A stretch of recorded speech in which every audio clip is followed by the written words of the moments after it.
Hi, welcome to the MadisonKink.com advice column. I'm Jay Blevins. I'm Jasmine St, and we're systems therapists from Madison, Wisconsin. And we got a question today from a reader who's a male switch, and he said he enjoys being spanked by his partner, and he has found that while he's being spanked, he enjoys verbal humiliation.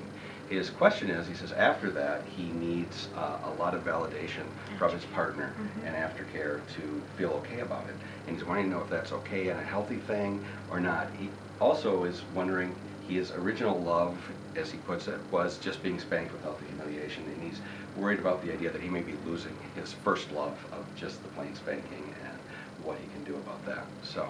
Right, so I think the first part of the question is looking at is the aftercare or the validation something that is healthy or not? And one of the things is that even though it might sound somewhat cliche, is that it really depends on you and where you're at and the response that you're having if when you engage in these acts and there is a sense of wanting to be connected afterwards and that reminder that this was play, is that something that fosters a sense of connection and well-being with you and with your partner? And if so, then that is really positive.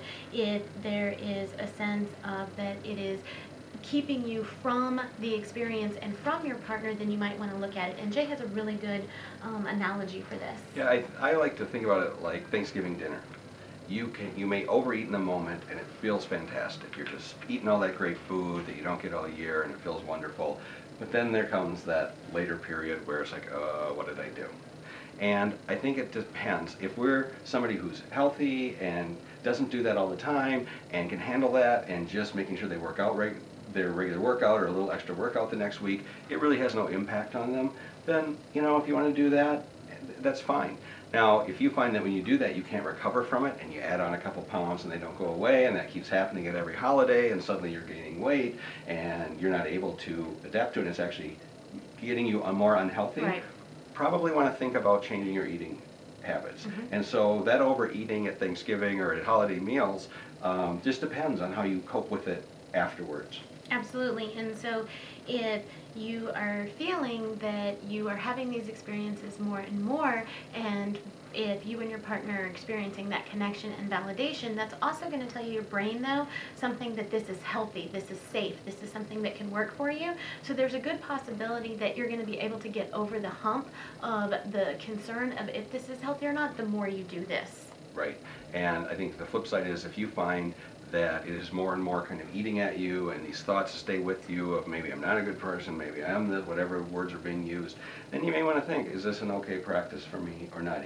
There are things that are enjoyable that aren't always good for us. Right, and it totally depends on you, the person. The other part of it is making sure that you sort of honor your first love of just being spanked without the verbal humiliation. I think that each one of us grow in different ways, and it makes sense that your play would also grow, and so you're always going to have a fondness for those things that you started out with, but they're going to be enhanced, they're going to be changed in one way or another, so what you're experiencing might actually be growth of your play. Right. I mean, I think that's true in all things in life. We try a certain food the first time, and then we find it done in a different way that's better, and we may realize that, well, that was fantastic the first time because we never had it. It's actually way better ways of having it, and we enjoy that now more. And when we go back, our memory is still there of that first love, but it may not live up to it. So I think that's natural growth, that we change and our tastes change, and we can't necessarily hold on to it. And then you used an analogy of reading a book. It's the same right, thing. that you can read a book for the first time and it just has so many memories and resonates with you, and then you might go back and read it later and it doesn't, you've noticed different things about it, and then you might even take a break from it and come back and go, oh my gosh, I remember how much I loved this book. And I think that this sort of experience is akin to that in many ways, that you can take a break if you want and see if it comes back, or you can understand that you are growing and this is sort of an enhancement of the play that you're experiencing with your partner.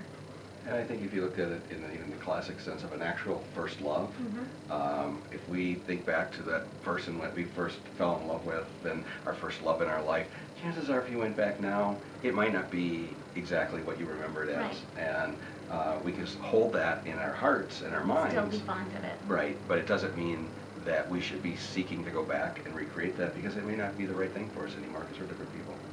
All right, thank you so much for writing in, and if you have questions or comments, feel free to email us at At advice@madisonking.com. Thanks so much. Bye-bye. Bye.